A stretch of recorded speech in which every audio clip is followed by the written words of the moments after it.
motion qui répète les mêmes après un fixe intervalle de temps, on appelle ça un periodic motion.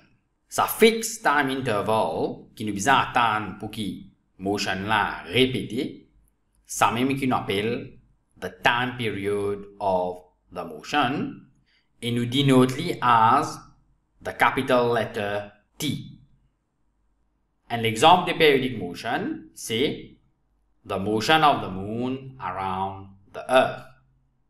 La ligne, il fait le tour de la Terre et ce motion est répété après chaque 27.3 jours, qui est à peu près un mois. Tout ce qu'il fait aujourd'hui, il pourrait faire exactement ce qu'il fait aujourd'hui après 27.3 jours. C'est ça qu'on appelle the time period for this motion. Le parcours de la ligne tout autour de la Terre, il y a un cercle. Sa qualité periodic motion là, ça on appelle ça circular periodic motion. Une autre qualité periodic motion, par exemple, c'est un objet qui est attaché avec un ressort et l'objet là, il peut bouger back and forth. Back and forth veut dire aller venir along a line. Sans qualité periodic motion là, ça on appelle ça un oscillatory periodic motion. Un oscillatory periodic motion se parcourt along a line, qui veut dire objet là, aller venir loin la ligne, c'est qui nous dit le mot back and forth. Alors, sous periodic motions, nous avons une bande qui circulaire et nous avons une bande qui oscillatory. Nous avons aussi une bande qui ni circulaire ni oscillatory, mais ça maintenant nous pas pour prendre compte. As-t-il simple harmonic motions, c'est bande oscillatory motions qui est spécial. Un oscillatory motion est considéré comme un simple harmonic motion quand il satisfait des critères. Critère numéro 1, the value of the acceleration is proportional to the value of the displacement from a fixed point. Numéro 2, the direction of the acceleration is always opposite to the direction of the displacement from the fixed point. Alors, mathématiquement, nous écrivons ça comme A is equal to minus omega squared x, where A is the acceleration, x is the displacement from the fixed point, and omega is the angular frequency. The angular frequency is related to the time period of the motion via the equation omega equal to 2 pi upon capital T, where capital T is the time period. Et dans cette vidéo-là, nous focusons sur simple harmonic motions. À nous considérer ici un système quand nous avons un objet qui se masse M et il est attaché avec un horizontal spring and the other end of the spring is attached to a vertical massive wall. The surface is frictionless, qui veut dire pas de friction qui peut agir le boîte là du tout. Et là, c'est là, objet là is resting. Et réseau là, li unstretched ou uncompressed. C'est-à-dire qu'il n'y a aucune la force le ça objet là horizontalement. Alors, si il n'y a aucune la force horizontalement, là, il n'est pas oublié, the normal contact force is equal to the weight if the object is not vertically accelerating. So in this case here, we are going to say that the resultant force is completely zero on the object. Alors, sa position là, on appelle ça the equilibrium position. Nous pouvons choisir nous fixed point to be at this equilibrium position.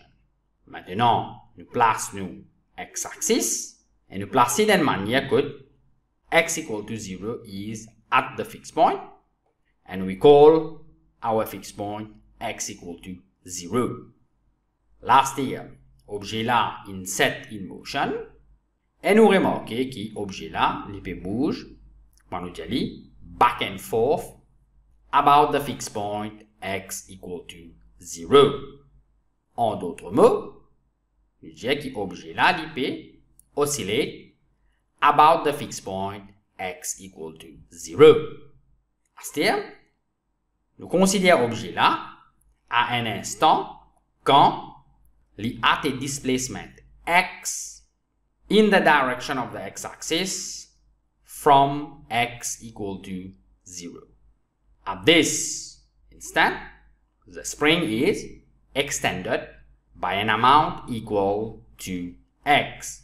We know when a spring is stretched, it exerts a force opposite to its extension. En résultat de ça, objet là, l'hypoexpérience et la force côté gauche. Alors, ça la force, ça nous appelle capital F.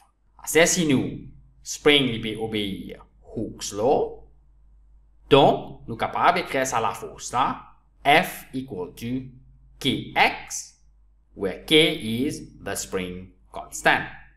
C'est d'après Newton's second law, nous sommes capables d'écrire Fr equal to ma, which is simply the resultant force equals to the mass times the acceleration. The Newton's second law equation is an equation that contains vector quantities. The resultant force is a vector, the acceleration is a vector. C'est qu'on applique Newton's second law du système, nous besoin appliquer consistent with our x-axis. Ça, c'est une affaire très important, ça.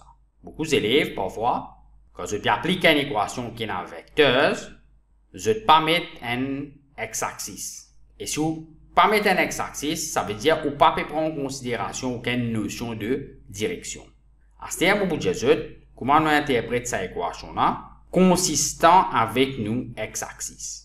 Fr, ici, là, c'est the resultant force in the direction of the x-axis. Si mon resultant force est dans la même direction avec mon x-axis, quand je substitute Fr, je vais substitute it as a positive number. Si mon resultant force Fr est opposé avec mon x-axis, je vais substitute it comme un negative number. Mais ici, the spring force, c'est le seul la force qui peut agir l'objet là. Donc, mon resultant force est simplement égal à the spring force, qui veut dire la force F côté gauche. Côté gauche veut dire qu'il est opposé avec mon x-axis. Ça veut dire mon resultant force peut être substituted as minus F. Alors, c'est la force F côté gauche, c'est-à-dire opposite avec mon x-axis, il paraît, comment dire, la force moins F contribuer dans direction x-axis. Remarquez que le diagramme nous permet négatif. Pareil pour le acceleration A. Alors, nous interprétons comme acceleration in the direction of the x-axis. Ici aussi pareil. Si nos accélérations sont dans la même direction avec x-axis, nous pourrons placer comme un positive number. Si nos accélérations sont opposées avec nos x-axis, nous pourrons placer comme un negative number. Mais ici, là, nous ne connaissons pas dans quelle direction nous accélération. Parce que la force là qui peut dire nous côté nous accélération était. Comme un rule of thumb, tous les temps, je dis aux élèves comme ça, quand on ne pas connaît dans quelle direction un vecteur était, faire, comment dire, cette direction, c'est dans la direction qui vous met ou x-axis. Donc, moi, A égale moins F, le M. Alors, si mon spring peut obéir au Hooke's law, je remplace F égale Kx. Alors, je suis capable de réécrire l'équation là comme A equal to minus K over M multiply by X. Alors, cette équation là qui peut dire nous ici là. Il peut dire nous qui value accélération est proportionnelle to value displacement from the fixed point. Et le minus, il peut dire nous qui est opposé en direction. C'est ça qui ça minus là bien indiqué. Et comment me trouver ici là? X les points de côté droit qui veut dire X pour être substituted as a positive number. Ça veut dire comment on peut remplacer X comme un positive number. Pour tous les temps pour gagner mon accélération négative. Qui veut dire mon accélération du côté gauche. Comme on remplace X par une valeur négative. Donc si on remplace X par une valeur négative, veut dire que X pointe côté gauche. Donc mon accélération là les pour positif, il pour pointe côté droit. Get-moi donner un exemple. Alors là, moi, une situation que mon objet a a displacement of 0.020 meter in the direction of the x-axis from x equal to 0. Et mon accélération est égale 0.50 mètres par seconde square côté gauche normal. For a simple harmonic motion, the acceleration has to be opposite to the displacement from the fixed point. Alors, je me crée mon équation A equal to minus omega squared x. Vu que the acceleration points to the left, opposé avec mon x-axis, donc, je remplace mon acceleration as minus 0.5. Donc, ici, là, je désacorde une direction mon acceleration parce qu'il est fini de dire, moi, ici, là, beforehand, I knew the direction of the acceleration. It is shown on the diagram. Right, là, qui est côté gauche, et ça va aller à 0.50 mètres par seconde square. Tandis que là, quand je peux faire dérivation, là, nous pas connaître dans quelle direction l'accélération là était, nous, c'est la force qui nous connaît notre direction. Et ici, x, il est dans la direction au x-axis, donc il est substituted comme un positive number. Et comme solve for omega square, mon gain omega square is equal to a positive number, which is 25 rad square per second square. Alors, tous les temps, on dit, mon ni besoin gain oméga square positif. Il n'est pas capable de gagner oméga square négatif. Quand il gagne oméga square négatif, veut dire qu'il n'est pas remplacé consistamment avec son x-axis. Bien, de l'autre façon de parler, nous dit qu'il n'est pas prend en considération direction. Alors, ce qu'on nous sort, nous gagnons oméga égale 5 rad per seconde. Je vous donne un deuxième exemple. X ici, les 0.0 mètres, côté gauche de mon fixed point x égale 0, qui veut dire qu'ici, les points opposés avec mon x-axis. Alors, ce qu'on me remplace, comme un negative number. Alors, je me remplace en moins 0.0. Parce qu'il est opposé avec mon x-axis. Tandis que quand on get mon acceleration est 0.50 mètres par seconde square côté droit dans direction mon x-axis. Donc, il est substituted as a positive number. Et quand on solve for omega square, on gagne omega square égale 25 et on gagne oméga 5 rad per seconde. Donc, je te remarque, ça veut dire dans simple harmonic motion, le grand problème c'est direction. Ce biais connaît comment prendre une direction et remplace dans une équation consistant avec le x-axis. Ou bien si jamais il impose un x-axis dans la question là, dans la situation là, je biais remplacer consistamment avec le x-axis. Alors toujours, si c'est une content vidéo là, pas oublier quitter un like, pas oublier subscribe, pas oublier share. Merci beaucoup, until next time.